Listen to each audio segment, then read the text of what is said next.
Halo Sobat Bisnis, di mana saja Anda berada, ketemu lagi bersama saya Maria dalam acara Coffee Time with Mai. Siang hari ini saya sudah berada di kantor, di salah satu kantor gedung di Jakarta Selatan, tepatnya di Kuningan. Kita akan bertemu dengan seorang sosok perempuan. Saya tidak akan membocorkan terlebih dahulu, tapi ini sebagai bocoran, ini rangkaian dari acara kita menjelang Hari Kartini. Kita akan bertemu dengan beliau. Siapakah dia? Ayo ikut saya. Halo Ibu. Halo, ya gimana Mas? Ketemu lagi. Sehat-sehat? Sehat. Ketemu lagi ya Bu, ya udah Iya, sekian lama nggak ketemu. iya. Yuk kita masuk di dalam. Oke.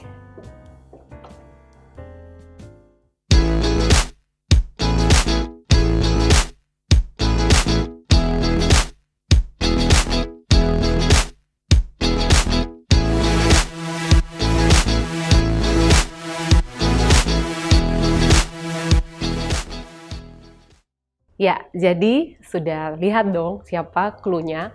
Jadi ini Ibu Sinta Kamdani. Ibu Sinta Kamdani ini akhir-akhir ini sering disebut karena apa? Karena terkait dengan B20. B20 terkait apa? Terkait juga dengan G20. Oke, kita langsung saja ngobrol. Halo Ibu, apa kabar? Baik Mas, baik. Ya, sehat ya Bu ya? Ya. Ini belakangan ini saya melihat Ibu sering banget nongol di TV.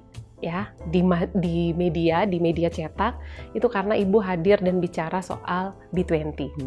Peran apa yang Ibu mainkan di sini? Silakan. Ya. Jadi seperti diketahui Indonesia ini kan menjadi tuan rumah yang namanya G20 ya. Jadi ini forum multilateral terdiri dari negara-negara 20 negara. Nah, kebetulan di B20 itu adalah Business Engagement Group daripada G20.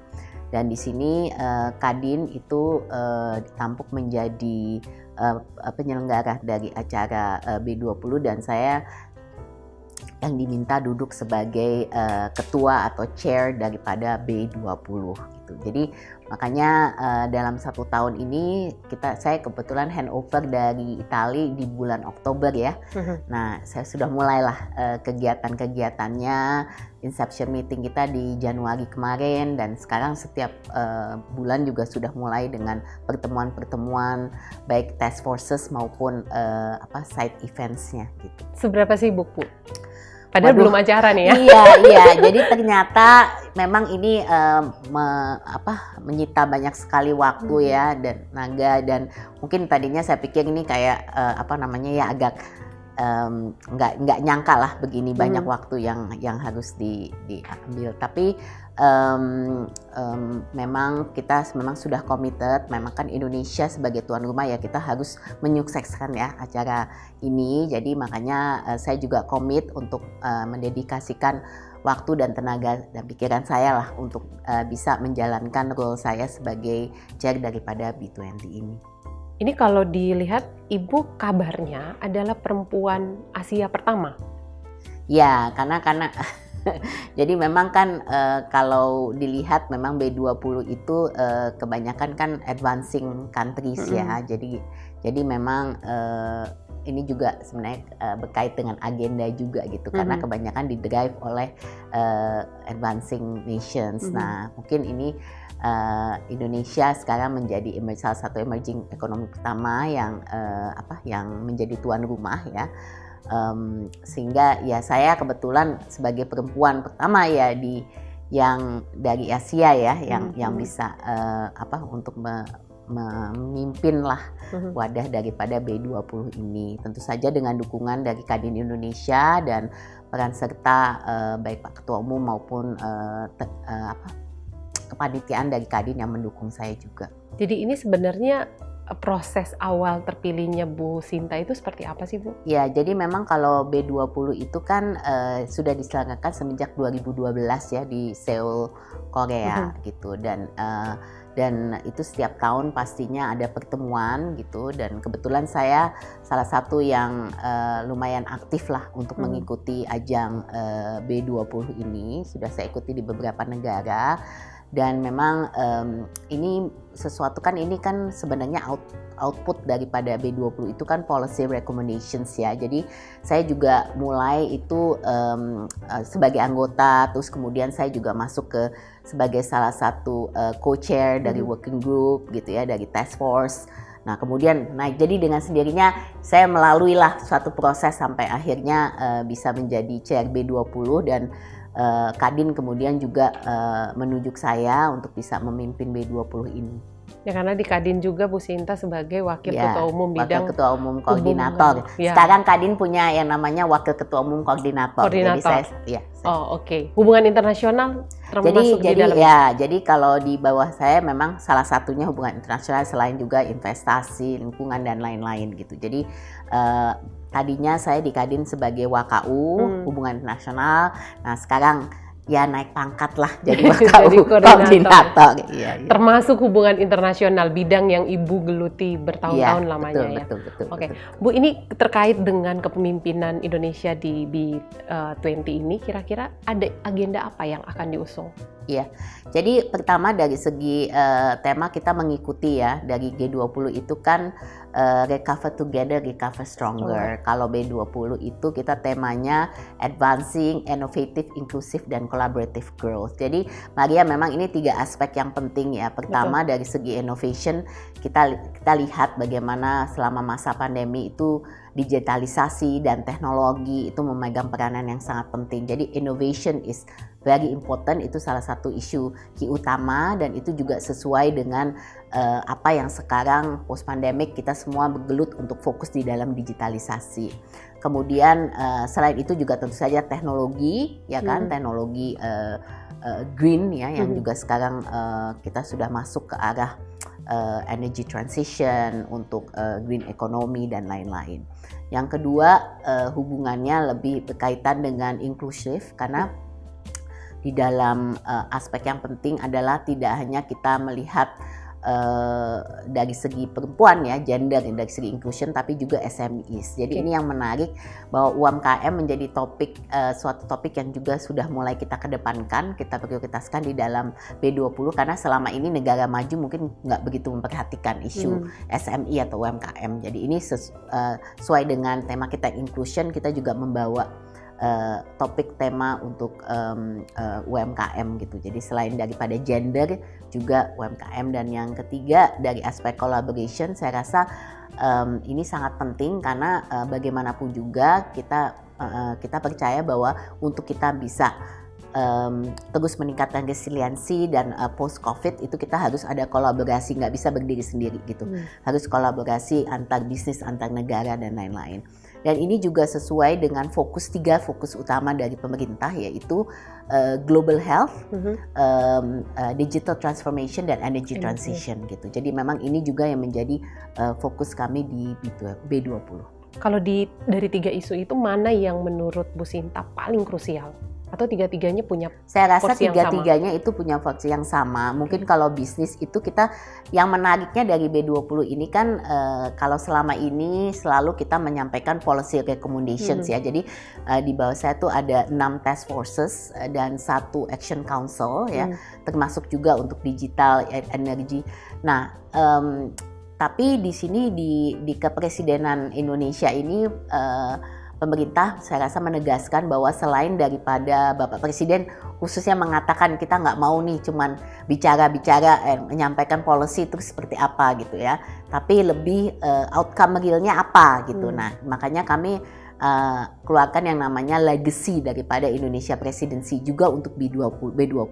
Jadi legasinya seperti apa? Nah contohnya untuk global health kita mengedepankan mungkin bagaimana bisa ini kan ada disparity ya, misalnya untuk vaksinasi, banyak negara yang belum mendapatkan kesempatan untuk akses vaksinasi yang cukup, seperti South Africa cuma 10% misalnya vaksinasi. Nah kemudian kita melihat bagaimana pentingnya bahwa availability daripada vaksin ini juga ada di negara-negara berkembang. Nah kita mengusulkan untuk adanya semacam kayak production hub vaccination hub gitu ya untuk negara berkembang.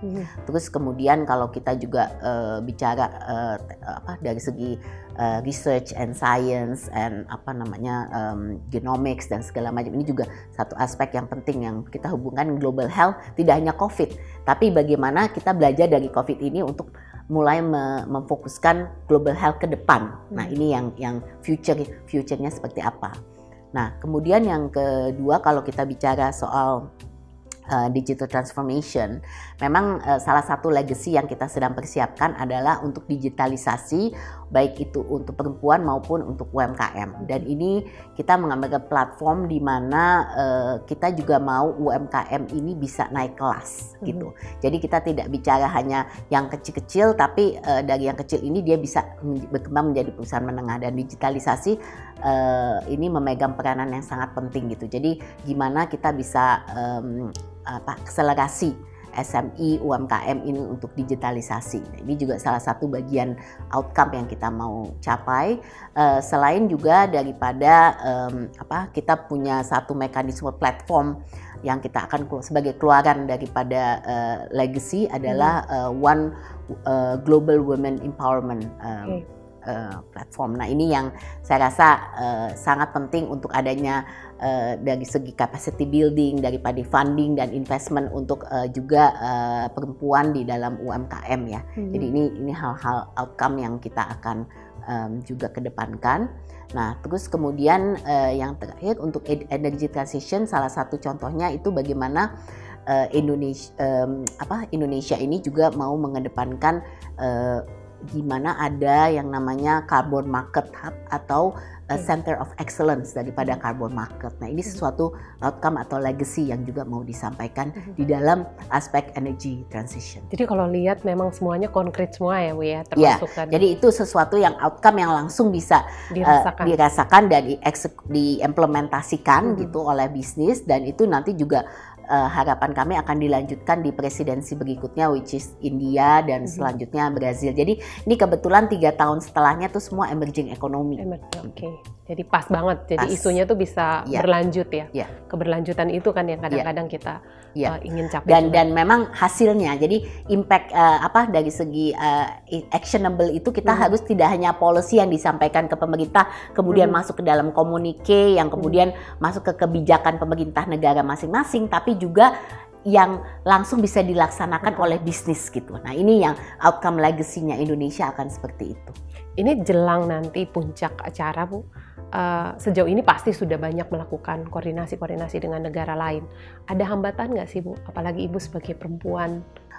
Saya rasa semua ini kan kita selama ini kalau di dalam B20 itu pasti kan visinya tentu saja untuk economic cooperation ya. Jadi dari segi clear negara itu pasti punya kepentingan masing-masing, tapi bagaimana kita punya satu outcome visi yang clear untuk namanya juga multilateral ini ya, platform ya. Jadi ini untuk ini sama-sama. Nah, tentu saja kalau tantangan ada pastinya di setiap task force kan kita setiap bulan tuh masing-masing task force ada pertemuan ya. Kadang-kadang bisnis dari negara tertentu misalnya mengedepankan satu isu yang mungkin ada perbedaan pendapat dari negara lain yang kemudian harus difasilitasi oleh kita sebagai chair tuan rumah ya kan. Itu pasti ada hal-hal semacam itu sih, pasti ada aja. Tapi yang penting sebenarnya kan kita mau ada outcome yang win-win untuk semua gitu. Jadi itu yang sebenarnya kita nggak mau ngelihat dari spesifik kepentingan ego kalau ego negara atau bisnis tertentu atau ego sektoral, tapi juga apa sebenarnya outcome yang sama-sama bisa dirasakan manfaat gitu. Ya, ini yang kita mesti lebih kedepankan ke situ. Jadi ya pasti ada ego tertentu yang keluar, tapi kami sebagai tuan rumah dan host gitu ya, sebenarnya semua diskusi itu lebih proses untuk difasilitasi lah gitu. Ini sesuatu yang juga membangun sinergitas ya. Jadi bagaimana dari bisnis to bisnis juga ini kesempatan untuk mereka juga tidak hanya berdiskusi untuk suatu bentuk policy, tapi juga untuk bisa networking, untuk bisa business matching, dan hal-hal semacam itu juga bisa dilihat opportunity yang ada dari ajang B20 ini gitu. Bu, sebagai ketua, apakah Ibu mematok KPI tersendiri buat Ibu? Kesuksesan seperti apa yang ingin Ibu capai sebagai ketua? Jadi sebenarnya kalau ditanya measurement-nya apa sih untuk kesuksesan G20, B20 dan ajang presidenan ini? Kalau saya melihatnya, saya rasa clear dari pemerintah bahwa kita mau mengambil momentum daripada kepresiden ini untuk bisa menarik investasi. Jadi saya bilang sama teman-teman kalau measurement kita yang clear adalah satu, ya memang kita harus menyiapkan policy recommendation, pasti policy kebijakan yang nanti akan diusulkan, yes. Tapi yang penting adalah untuk Indonesia sendiri, karena saya kan mewakili Indonesia nih sebenarnya, adalah gimana kita bisa menarik lebih banyak investasi dan memanfaatkan presidensi Indonesia untuk showcasing project-project yang kita promote gitu. Itu udah pasti. Jadi kalau ditanya measurement of success, selain daripada formal policy yang harus kami sampaikan, tapi dan legacy ya, tadi disampaikan legacy, tapi juga adalah bagaimana ini bisa bermanfaat untuk Indonesia untuk bisa lebih menarik lebih banyak investasi dan create lebih banyak kemitraan ya dengan perusahaan-perusahaan Indonesia. Jadi mungkin kalau aspek yang investasi itu lebih untuk kepentingan Indonesia. Tapi kalau untuk kebijakan policy dan legasinya ya itu mungkin untuk B20-nya ya. Jadi saya di sini memakai dua topi, selain sebagai chair B20 saya juga harus memikirkan apa manfaat untuk Indonesianya sendiri. Betul. Nah, sekarang menarik. Menurut Bu Sinta, kepemimpinan perempuan itu seperti apa dan harus bagaimana? Iya, jadi kalau kita lihat ya saat ini sebenarnya Indonesia, ya kalau saya bicara mungkin dari segi Indonesia ya, global kan kalau kita lihat kita sudah progressing cukup signifikan lah dari sisi global positioning kita untuk gender equality. Tapi kalau lihat dari data yang ada sih Maria, itu di dalam, saya kemarin baru lihat dari data World Bank juga untuk gender equality index yang ada gitu ya. Ini kita masih jauh, kita kalau nggak salah 144 dari 190 gitu. Jadi jalan kita kayak masih agak panjang gitu. Nah, apalagi kalau kita bicara soal kepemimpinan perempuan gitu. Karena hanya di Indonesia sendiri kita lihat bahwa permasalahan yang utama bukan hanya partisipasi perempuan di dalam masuk ke dalam tempat kerja, tapi memang perempuan begitu dia menaiki jenjang karir itu semakin kecil persentasenya sampai ke posisi puncak. Sehingga saya melihat bahwa memang salah satu masalah yang ada adalah masalah kepemimpinan perempuan gitu. Dan ini juga menunjukkan bahwa di dalam data yang ada memang kepemimpinan perempuan ini banyak faktor yang belum diperhatikan oleh perusahaan-perusahaan juga. Jadi kalau kita bicara soal perempuan di tempat kerja, jadi kesetaraan gender in the workplace gitu ya. Ini kita lihat bahwa memang banyak perusahaan yang belum ada kebijakan gitu loh. Untuk adanya yang kita bicara soal equal pay, kita soal kesempatan yang setara untuk perempuan menduduki posisi gitu ya, untuk rekrutmen, baik itu juga kita bicara infrastruktur ekosistem yang ada untuk perempuan sehingga dia bisa lebih mudah untuk lebih kondusif lah untuk bisa dan yang penting juga bahwa kita masih missing seperti contohnya adanya sistem pelaporan untuk kekerasan violence against women di tempat kerja gitu ya.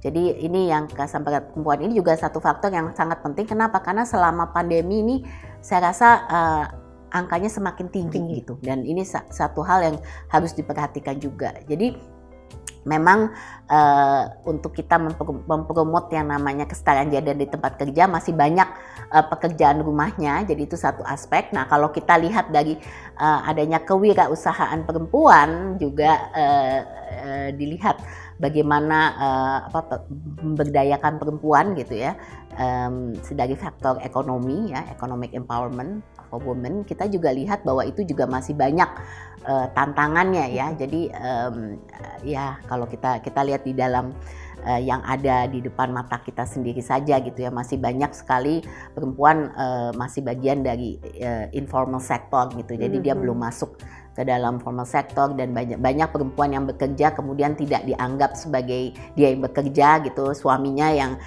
dia di belakang, walaupun dia yang bekerja dianggap usahanya bukan usaha dia, usaha suaminya gitu. Dan masih banyak tantangannya, misalnya dia nggak bisa mendapatkan permodalan karena tidak memiliki aset yang cukup untuk kolateral dan lain-lain, sehingga kebanyakan itu masih sangat dominan laki-laki, suami yang kemudian di depan, dan walaupun dia memiliki usaha, dia yang punya usaha, tetap suaminya yang di depan, dan itu masih banyak lah hal-hal semacam itu. Sehingga saya kembali, kalau tadi pertanyaan mengenai kepemimpinan perempuan terutama di Indonesia, ini masih sesuatu yang kita harus dukung ya untuk kita majukan.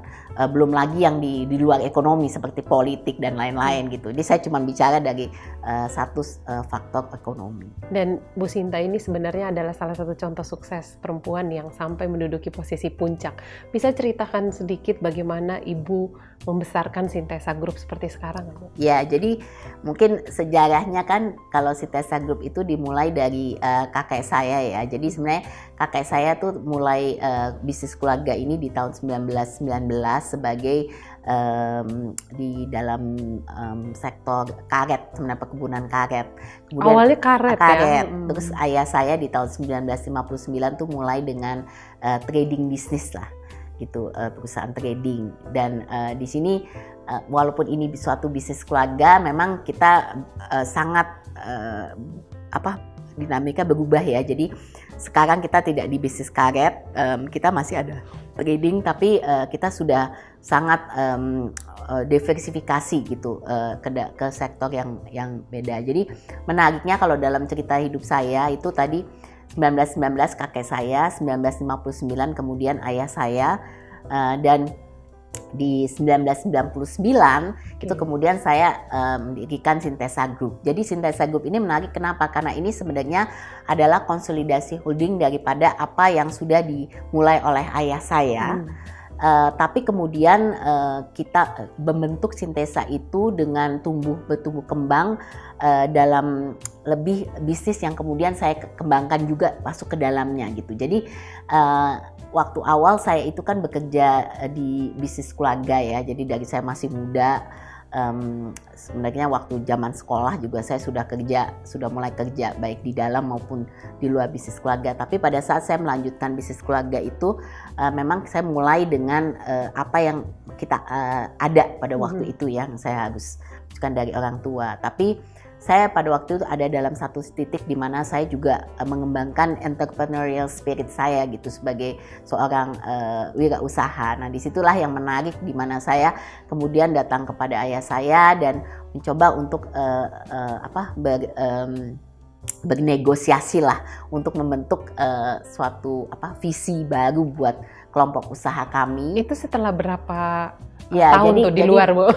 Jadi basically saya mungkin setelah 10 tahun ya, setelah 10 tahun bekerja, saya rasa saya menjadi karyawan yang cukup baik. Saya mengikutilah jalur jenjang gitu. Jadi saya walaupun saya anggota keluarga, anak, tapi saya nggak ditaruh langsung di atas gitu. Saya mesti ngikutin jenjang karirnya. Tapi setelah 10 tahun kemudian saya melihat bahwa ini mau dibawa kemana ya gitu loh.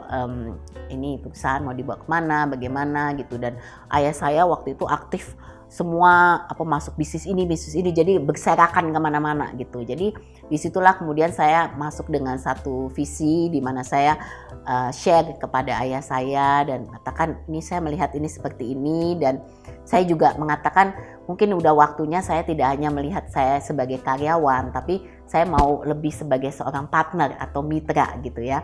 Tentu saja ini dengan segala keberanian, saya ngomongnya enak sekarang, tapi pada waktu zaman itu sih nggak enak gitu ya. Nggak enaknya kenapa? Ya maksudnya kok so tahu banget gitu, kamu bisa apa sih sebenarnya gitu kan. Walaupun saya sudah menunjukkan kemampuan saya selama 10 tahun, tapi sebagai seorang ayah pasti dia juga meragukan nih kemampuan anaknya, bisa apa sih kamu gitu kan. Nah tapi ini satu proses yang berjalan, saya rasa yang bergulir, sehingga saya bisa mengconvince ya, atau juga kepada dia kita mesti melihat visi yang agak berbeda gitu. Dan disitulah kemudian kita berkembang menjadi 4 pilar ya. Jadi 4 pilar. Jadi sekarang hari ini kita punya 4 pilar, yaitu fast moving consumer products yang distribution logistik, di mana itu menjadi awal daripada bisnis keluarga kami dan itu masih ada. Kemudian pilar kedua itu adalah produk-produk industri, jadi lebih ke gas dan steel. Kemudian yang ketiga itu properti, dan kami lebih banyak masuk juga ke hotel dan lain-lain. Kemudian yang terakhir itu adalah yang bisnis energi bersih ya, atau yang kita namakan listrik lah. Jadi we call it clean energy gitu, dan itu yang kemudian kita kembangkan lebih jauh. Jadi memang hari ini Syntesa mungkin agak berbeda dengan yang dulu waktu zaman ayah saya mulai gitu ya. Tapi saya melihat ini satu dinamika proses yang berjalan dari sebuah bisnis keluarga yang saya coba transformasikan menjadi sebuah bisnis yang lebih professional manage gitu ya. Jadi ini mungkin dari segi kepemimpinan juga sangat berbeda dari ayah saya ke saya gitu, dan ayah saya sangat visionary leader gitu, tapi memang semua berkutat kepada pemilik gitu ya, sangat otokratik dalam segi itu. Sementara kalau saya lebih yang demokratis gitu ya, lebih yang I believe in servant leadership. Jadi agak berbeda gitu cara kita memimpin kelompok ini, dan harapan saya memang ya memang semoga perbedaan ini akan ya, saya sih kalau ditanya takut, pasti takut. Betul. Itu pasti ada ya, bahwa saya mungkin bisa gagal, dan saya sudah beberapa kali gagal gitu ya. Jadi apakah saya bisa meneruskan legacy ini? Itu selalu kita sebagai, kalau meneruskan bisnis keluarga itu pasti itu salah satu kuncinya gitu, bahwa apakah bisa kita meneruskan legacy, dan itu selalu yang kita catat, dan gimana caranya kita mau memiliki kemampuan untuk bisa meneruskan gitu. Jadi tidak stop di sini gitu ya. Nah, ini yang saya pikir saya bawa legacy itu untuk terus ke depan. Jadi yang selain tadi perbedaan gaya kepemimpinan, apa sih yang Bu Sinta adopt dari sang ayah? Iya. Jadi kalau dari ayah saya memang saya selalu bercanda sama ayah saya, karena beliau itu sangat agresif ya. Jadi dia kalau kita pemain bola, dia itu yang yang menyerang. Terus menyerang. Sementara kalau saya lebih kayak goalkeeper. Gitu. Kenapa? Karena saya bilang kita harus nggak mungkin semua tuh menyerang gitu. Jadi biasanya mungkin kalau di generasi justru yang lebih konservatif itu yang generasi yang lebih tua ya udah. Biasanya yang generasi itu malah yang lebih kalau saya kebalik gitu, karena saya ngelihat ayah saya orangnya gitu, saya harus mengimbangi gitu, dan itu saya nggak bisa dengan terlalu agresif. Jadi itu mungkin satu hal yang, jadi saya lebih konservatif in the sense bahwa tentu saja saya juga pingin ekspansif, tapi saya harus menjaga gitu, bahwa apapun ini kita harus bisa balancing dari sisi itu. Jadi makanya kalau dilihat dari portfolio kami juga ada yang short term, ada yang long term gitu, karena sangat dibalance dari sisi ini. Nah, tapi yang mungkin yang sangat berbeda juga memang, dan ini sesuatu yang sampai saya masih sesuatu yang yang benar-benar merubah persepsi ya daripada vision daripada kelompok usaha kami adalah sistem. Jadi basically we are benar-benar kita sekarang bekerja dengan sebuah sistem. Jadi kita memiliki KPI dan lain-lain, tapi juga visinya utama. Jadi visi utama ini kan dulu kalau ayah saya buka usaha, dia fokusnya pasti mau mencari keuntungan sebanyak-banyaknya gitu. Itu udah pasti nomor satu ya. Nah, tapi kalau di kalau saat ini saya melihat bahwa untuk sebuah perusahaan untuk menjadi sustainable excellence ya, itu kita tidak bisa hanya memikirkan dari aspek profit. Tapi kita juga harus memikirkan dari aspek sosialnya atau people-nya dan lingkungan, yang saya selalu bilang planet. Jadi saya mengedepankan transformasi ke area sustainable excellence ini untuk aspek 3P. Jadi profit, people, planet. Ini yang saya rasa menjadi kunci yang sangat berbeda. Dan mungkin kalau ayah saya sampai hari ini kadang-kadang saya bicara seperti itu, walaupun dia sudah menyerahkan ya saat ini, saya sudah meneruskanlah usaha, tapi dia ini sesuatu yang mungkin masih tidak mudah untuk bisa dimengerti sebagai seorang pemegang saham. Karena pemegang saham melihatnya kan untungnya buat saya apa gitu kan. Sementara saya melihat kita grow-nya tidak perlu grow seperti itu, tapi kita harus balancing dari segi profit people planet ini. Nah, ini yang dikedepankan yang sangat berbeda, transformasi yang utama, dan juga dengan integrated system yang saya katakan tadi, di mana kita sekarang mengedepankan dari konsep KPI. Jadi kita sebagai holding ini kita punya banyak anak perusahaan, kita ada ini bagaimana mereka bisa mengikuti daripada sistem yang kita ada gitu. Jadi ini yang saya rasa yang measurement-nya mungkin juga agak berbeda. Kalau dulu tuh nggak ada sistem pakai ada measurement seperti ini, apalagi sekarang dengan adanya kita kan integrated semua ke SDG ya. Jadi model bisnis kita juga sudah diintegrate dan kita sudah clear fokus daripada SDG values yang kita mau kedepankan. Pernah terjadi beda pendapat, Bu? Saya rasa sering ya. Kalau sering itu sangat sering banget gitu. Ada satu pengalaman yang Ibu ingat banget sehingga membuat Ibu itu juga menjadi momen penting dalam hidup Ibu? Saya rasa banyak, cuman mungkin yang paling momen yang paling penting adalah pada saat mungkin ayah saya pada waktu itu mau masuk ke dalam satu peluang baru ya. Dan kadang-kadang gini loh, kalau peluang itu selalu kan peluang itu selalu dikatakan tidak datang setiap hari gitu ya. Jadi peluang itu ya kalau dilihat ada, kenapa nggak kita ambillah kesempatan yang ada.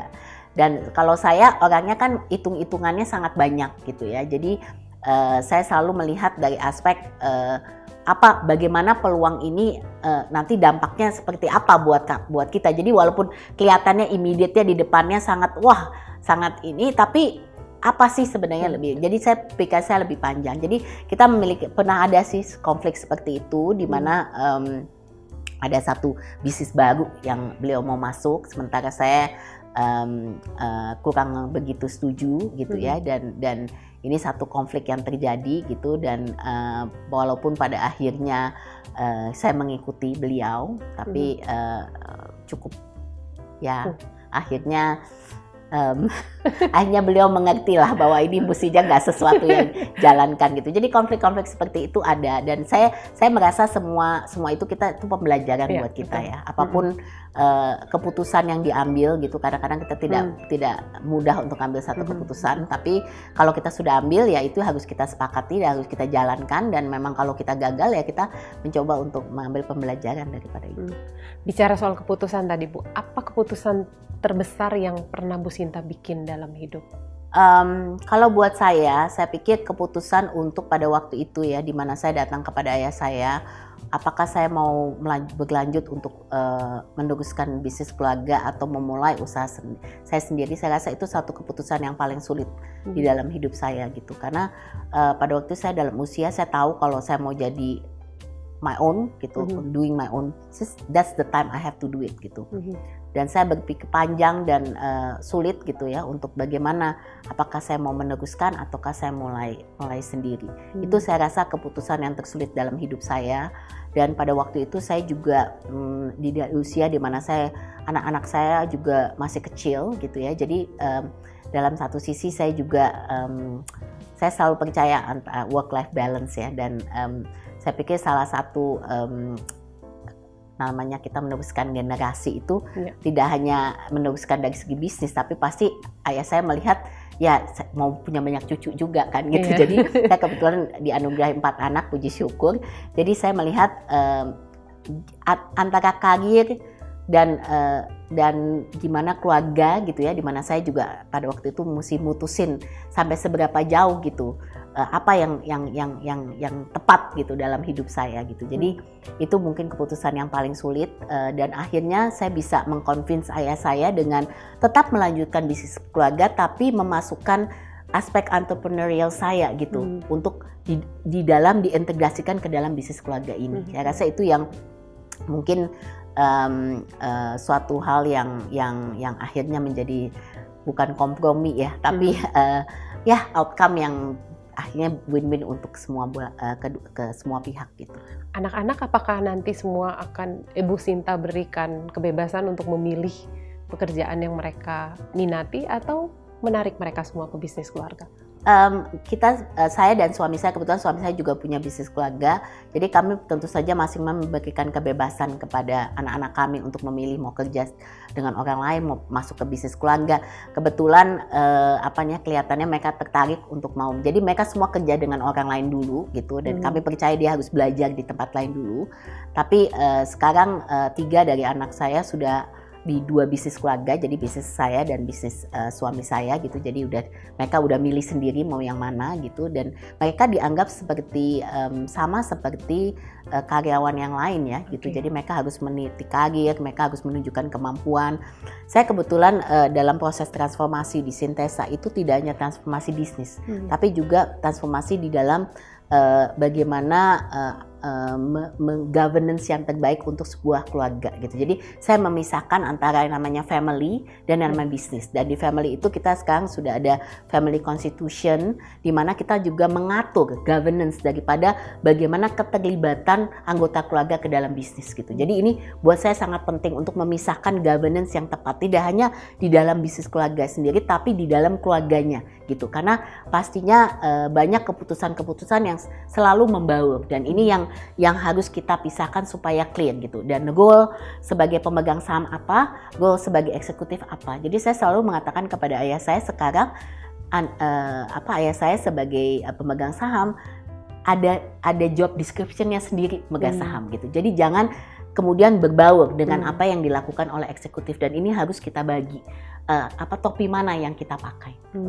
Seperti itu, supaya ada pembedaan dan jelas. Dan jelas governance. Jadi kadang-kadang bisnis keluarga itu melupakan bahwa governance di dalam keluarga itu sangat penting. Pengaturan gitu. Ada mungkin sibling saudara yang tidak bekerja di dalam bisnis keluarga, bagaimana harus pengaturannya gitu. Itu semua harus ada governance yang tersendiri, dan itu saya percaya bahwa transformasi itu harus dilakukan di 2 sisi. Ini filosofi hidup seorang Ibu Sinta Kamdhani itu seperti apa sih, Bu? Ya, saya sederhana saja sebenarnya, Maria. Saya selalu satu figur yang saya selalu ikuti itu seperti Mother Teresa ya. Kenapa? Karena Mother Teresa saya menganggap she's a very selfless person gitu. Dia tidak pernah memikirkan diri sendiri, memikirkan selalu orang lain gitu. Dan dia berkarya dan bekerja untuk orang lain, dia melayani orang lain. Di dalam hidup saya rasa kita pasti kita banyak ambisi, kita mau lebih dan selalu nggak pernah cukup gitu ya. Dan kalau saya sampai satu titik, saya rasa filosofi saya adalah bagaimana saya bisa menjadi seperti seorang sosok Mother Teresa, di mana saya nggak perlu memikirkan diri saya sendiri lagi, tapi bisa memikirkan untuk kepentingan orang lain gitu. Jadi saya dalam hidup saya belajar sebanyak-banyaknya, menimba ilmu sebanyak-banyaknya, dan setiap hari saya belajar dari semua orang, tidak hanya belajar di sekolah gitu ya, dari level terbawah sampai level teratas pasti kita bisa belajar. Jadi dari pembelajaran itu saya menimba pengalaman sebanyak-banyaknya, sehingga nantinya ini bisa saya share atau saya kontribusikan untuk orang lain. Jadi di dalam filosofi hidup saya adalah how I can become a selfless person and I can then make more impact to others gitu. Itu yang make a difference di dalam hidup saya. Saya rasa itu filosofi yang paling penting di mana saya mencapai titik itu. Jadi bukan dari segi posisi karir dan lain-lain, tapi lebih what difference can you make di dalam hidup ini? Apa impact yang kamu bisa lakukan? Itu value-nya ya Bu, ya lihat ke value. Dan kalau bicara dan value saya rasa itu adalah kunci yang penting ya. Ya, dan kalau bicara soal value nih Bu, ini Ibu ada di posisi sekarang ini, itu pasti melalui proses yang sangat panjang. Seperti yang tadi Ibu jelaskan, dan sekarang ini juga penting ya, banyak sekali anak muda di luar sana yang terjebak pada cara-cara instan kan Bu, untuk menjadi kaya. Bagaimana Bu Sinta melihat itu? Ya, saya tuh punya 3 hal penting values di dalam hidup saya gitu ya. Pertama adalah I think we need to have a purpose in life. Jadi kita mesti mesti ngimpi, kita mesti punya tujuan di dalam hidup itu seperti apa gitu. What's our purpose in life? We need to ask ourselves, what do we want? What's our purpose? Jadi itu yang pertama. Jadi itu adalah satu impian, cita-cita yang ingin kita capai. Itu kita mesti ada. Kedua adalah perseverance. Kita itu harus bekerja keras, ya. Kita harus bekerja keras untuk apa yang kita ingin capai gitu. Ini nothing comes on a silver platter gitu ya. Jadi apapun kita boleh, kita bisa hidup kita bersyukur, mungkin bisa hidup berkecukupan dan lain, tapi tetap dibutuhkan kerja keras untuk bisa mencapai cita-cita kita. Dan yang ketiga adalah yang penting is passion. Jadi passion itu apa? Kita tuh we have to enjoy what we're doing. Maria, apakah itu kita sebagai ibu rumah tangga, apakah kita itu berkarir, apapun social work, anything, we have to be passionate what we're doing. Kalau enggak, itu kita tidak mungkin bisa capai. Jadi sekecil apapun, sebesar apapun, you need to be passionate with what you're doing. Jadi mesti enjoy, mesti menikmati gitu apa yang dilakukan. Sehingga sesibuk apapun sebenarnya, if you enjoy it, then you can get there. Jadi itu 3 hal yang penting adalah purpose, passion, and perseverance. Itu yang saya rasa yang saya bawa di dalam hidup saya. Ya, kalau untuk perempuan Indonesia sendiri ini terkait dengan momentum Hari Kartini, ada pesan khusus yang ingin Ibu Sinta sampaikan? Ya, pertama saya rasa kalau untuk perempuan Indonesia, saya mau mengatakan bahwa jangan takut gagal gitu loh. Kita di dalam satu mungkin culture di mana kadang-kadang kita selalu dianggap nomor 2, kita selalu kalau kita maju kita dianggap terlalu ambisi gitu kan, mau ini dan masih banyak glass ceiling ya yang kita harus kan. Tapi don't be afraid to fail gitu. Jadi saya rasa kalau setiap kita jatuh, bangkitlah lagi gitu. Kita harus berani rasanya gitu. Kita harus berani dan jangan takut, just the fact that we are a woman and we are selalu considered less gitu ya, less. Jadi we should not feel that way gitu. Kita harus berani untuk maju. Kedua, saya harus mengatakan bahwa don't worry, you're not alone gitu.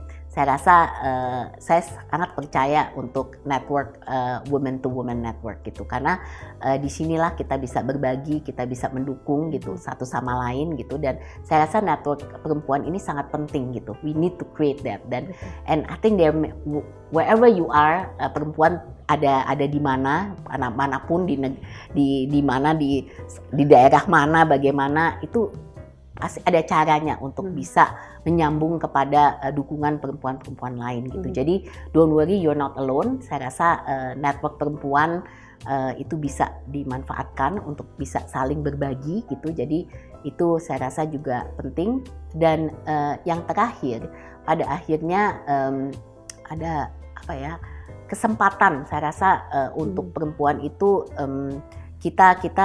Saya selalu dianggap triple minority ya. Saya perempuan yang non Muslim, dan saya juga dari non-Chinese minority gitu. Jadi kadang-kadang saya dianggap ini kamu punya triple minority gitu. Tapi saya selalu merasa bahwa dari liability yang kita ada, kekurangan yang kita ada, apapun itu bisa menjadi suatu aset gitu bagi seorang perempuan. Jadi ini menyeluruh untuk semua perempuan, bahwa walaupun kita selalu dianggap banyak, kadang-kadang kita bisa flipping gitu antara yang namanya ini kekurangan kita sebagai perempuan, don't worry, itu bisa menjadi aset gitu. Saya rasa itu yang mungkin sedikit tips saya untuk para kaum perempuan gitu ya. Jadi jangan khawatir, saya rasa kita mesti terus mendobrak gitu, bahwa kita akan bersama-sama, dan ini tidak hanya untuk perempuan ya, saya rasa banyak laki-laki juga mendukung perempuan gitu kan. Jadi kita di sini untuk kesetaraan gender ini, kita walaupun kita masing-masing punya role, ada hal-hal yang bisa dilakukan perempuan yang nggak bisa dilakukan laki-laki juga gitu, tapi bagaimanapun juga konsep kampanye he for she itu benar gitu, bahwa kaum laki-laki juga banyak sekarang sudah progressing untuk hal-hal yang tidak dibagi role, bahwa ini hanya boleh untuk perempuan, ini hanya boleh untuk laki-laki gitu. Jadi bagaimana meng-create dunia yang lebih setara, kesetaraan gender, saya rasa itu penting, dan itu juga sudah banyak diikuti. Oke, terima kasih sekali lagi Bu Sinta. Ini obrolan yang sangat menarik di sore hari ini. Kita banyak sekali dapat insight, dan saya rasa ini juga penting buat perempuan-perempuan di luar sana. 3 poin tadi dari Bu Sinta ini sangat menginspirasi kita semua, dan semoga pada Hari Kartini ini kita makin lebih kuat, dan jangan lupa saling memberi semangat untuk perempuan-perempuan yang lain. Terima kasih sekali lagi. Akhir kata kami pamit undur diri. Selamat mengemban tugas sebagai Ketua B20 Bu. Sukses terus dan kita nantikan aksi-aksi konkret yang dicapai oleh Bu Sinta. Terima kasih.